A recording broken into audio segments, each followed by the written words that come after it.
welcome back to Evil's Comics. This guy right here is Evil Mike, or Mike if you prefer, and I got a review for you today. But before we get started, please like, comment, subscribe on this guy's channel. Hit that bell. You never know when I'm be dropping reviews. It'll keep you notified. Alright, so with all that done and said, let's get to it. Aliens versus Avengers from Marvel Comics. It is written by Jonathan Hickman, art by Esad Ribić, colors by Ive Svorcina. And then we got letters by VC's Cory, Petit. No disrespect if I got some of those names wrong, if I pronounced them wrong. But I try the best. So we start our book, and we're basically like, you know, in space, kind of, you know, typical alien stuff, and we're getting this backstory, and we'll, you know, and I'm gonna switch, you know, but basically we're with the Shi'ar, and we assume it's the Shi'ar Empire, and that they have a Kree kidnapped, and we find out that they're trying to do, you know, make this ultimate alien xenomorph weapon kind of thing, using different alien species throughout the Marvel Universe kind of thing. They know that the xenomorphs are the ultimate weapon kind of thing, so they're trying to upgrade it, you know, find the perfect host, kind of, so to say. And so far everything has failed. I want to say there's like 5 different races that they mentioned, like that they're experimenting on. They've done the Kree, and I think they mentioned the Skrulls are by far like the best candidates or something like that. We get this dope page here, and the art in here is fantastic. You're probably going to hear that more than once, but we get this spread here from the Shi'ar scientist or whatever, and you know, it's basically the backstory of them trying to find like this perfect, you know, species or whatever. And as they're talking about this, all of a sudden they start getting security alerts. They're being attacked by, you know, multiple ships, and we quickly find out that it is none other than T'Challa and his forces. It's like a personal detail that shows up first, as you can see here, and then as soon as they clear the area, that's when T'Challa and his son makes an appearance. There's something that's not discussed like in the beginning of this book, but this is set a lot like farther in the future than standard, you know, Marvel storylines. So yes, this is an older T'Challa and his son, but basically they're here because they have found a weapon from these 2 scientists, you know, possibly one of these xenomorph experiments or something like that, and they've tracked the location of this weapon back to this facility. That's how they found this place, and they're just trying to get rid of these like Shi'ar scientists or whatever. They're trying to stop them in what they're doing. Before they can even, you know, get to these scientists, they are, as you can see, they already start tangling with some xenomorphs, and they're quickly taken out. You know, I'm going to show this page real quick, leave it there for a second, and then as you can see here, the Black Panther crew, they kind of just decimate the xenomorphs. They use electricity, and it looks like a freezing technology to deal with the acid kind of thing. After they do that, there's a brief conversation. This is when we find out, because I was assuming this was like regular father and son Black Panther, like T'Challa and his father. Now this is T'Challa and his son. And we don't get his name yet. We get it in a second, but it's not it's somebody new. All right, so they're basically scouring the ship. We do find that they do find these you know, Shi'ar scientists, and they're questioning one. He's basically kind of laying out this like, oh, you're gonna die, blah blah blah. And we kind of see that it's not the Shi'ar at all. It's more like Weyland-Yutani's androids, because this guy is like sweating and bleeding milk, you know, and that's kind of one of their kind of known traits. But we do find out it's an android. It has nothing to do with the Shi'ar. They're just posing as the Shi'ar, but they're, you know, it's kind of the Weyland-Yutani Corporation trying to make this ultimate weapon. I apologize, but okay, so this is where we get the name drop, and his son's name is Azari, and it's basically like, hey, we gotta stop this before it spreads, you know, everywhere kind of thing. This is already dangerous as it is, you know. And I'm just gonna fast forward past a couple of these scenes, but basically, you know, the android tells them that it's already too late, that this has already been sent to Earth kind of thing, and that's when they speed out we finally get the title page, which is extremely odd. This is like the eighth page into the book, and readers are just now finding out who did this or the backstory. Yeah, okay, so we jump back over, and we're gonna the book kind of like flashes forward at this point. Once this weapon made it to Earth, they basically, like, this is where the story really jumps forward in time, because we find out the Earth already has been decimated. We get this backstory of how they were doing this. They basically send like 2 different queens to this planet, and in a matter of like a year, the planet is totally wiped out of life, and the xenomorphs basically take over. And we find out that they've done this to like 4 of the biggest planets out there, kind of thing. And they showed we're kind of getting an explanation of how they would do that to Earth and what cities would be targeted, kind of thing. And they show you how Earth falls, like right here. Like, they did target the big cities, and they put up a good fight, and they went down. They give you other examples of, like, well, I mean, because there's heroes and superheroes and villains in this world, and what went down in that regard. And there was some that stood, like the Inhumans. They got hit first, and they did put up a fight, but they went down. They do show you that Apocalypse was against, trying to form, like, and he basically stayed on his own, and he tried fighting him. He does put up a good fight, and basically he gets taken out.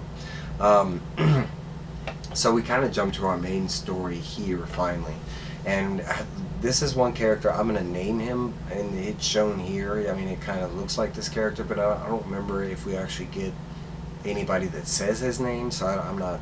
But Professor X, and basically these are our main characters. So we have, like, they're in an Avengers style tower here in the future after Earth has already been decimated by the Xenos. Xenos are kind of running around regular on Earth now.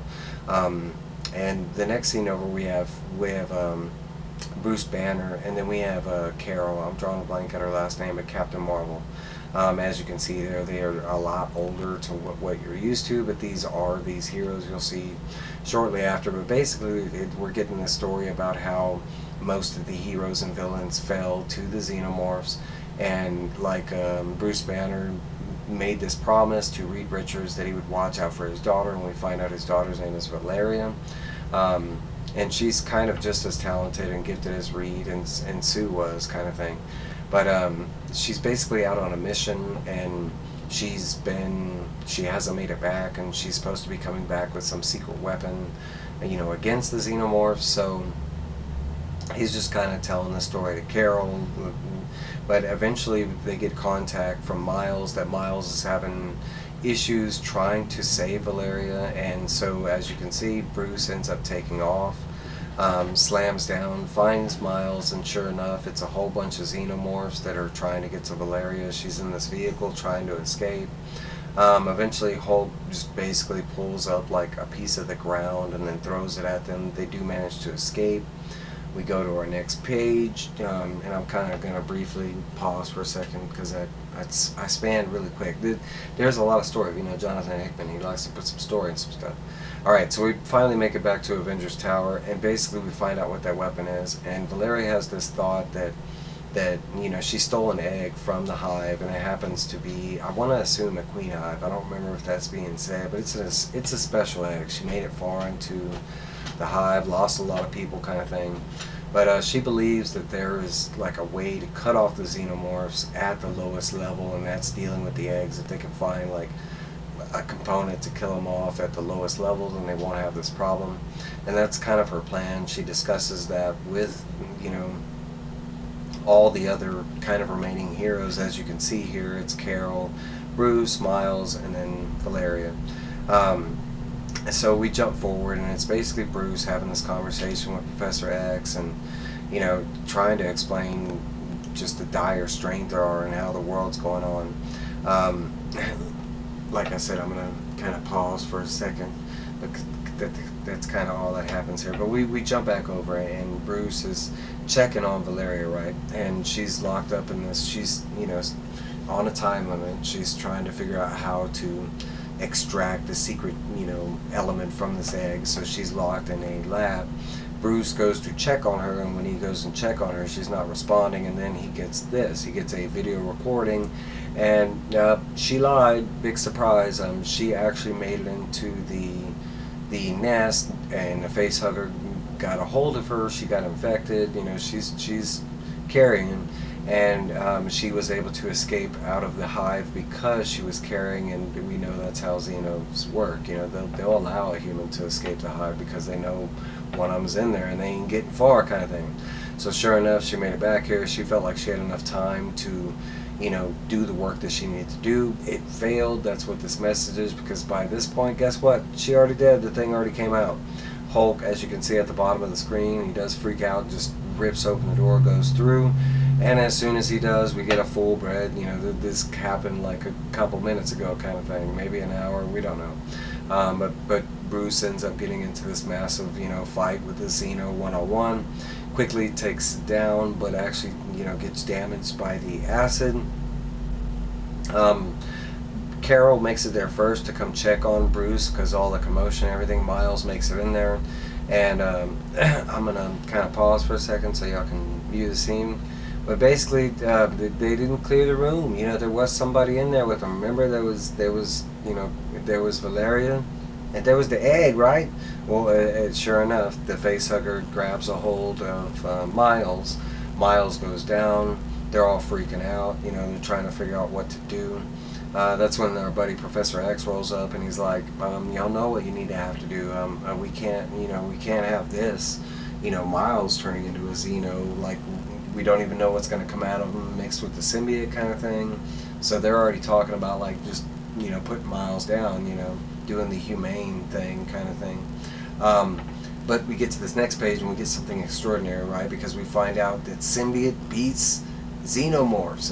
The symbiote that's evolved in, you know, Miles' suit actually take offense, and he actually tells the facehugger that this body already has a host, and actually kicks the facehugger off, as you can see. And before it does that, it actually grabs a hold of the facehugger and takes hold of it, and then decides to hop back on Miles, you know, equipped with the facehugger. And that's where we get this. We get Miles' new suit, and it's basically Miles' symbiotic suit powered up with xenomorph potential. But that's basically where this leaves off. I love this. I thought it was fantastic. But we do get a preview to the next issue, the very last page of this book, and that's basically it. I love this first issue. You know, I've read a lot of the different Alien crossovers or Predator crossovers, like, you know, honestly, for a first issue, and now it could get worse or better as it goes along, but for a first issue, this is fantastic. The art is phenomenal. It's just beautiful. But then I kind of digging this whole, like, jump to the future, you know, Earth being devastated because of the Xenos. The Marvel heroes have had to, you know, change their tactics, and some of the backstories of the dead, you know, the people that put up the fight are some of the better parts. Like reading about Apocalypse was pretty good. But guys, that's my review. I don't want to go on too long, but let me know down below what you thought of this. Did you read this? Did you hear about this? I mean, this is getting some pretty big hype because the whole Xeno Miles suit kind of thing. But guys, I love this. I'm looking forward to the second issue. I will let y'all go. Talk to me down below. Meh!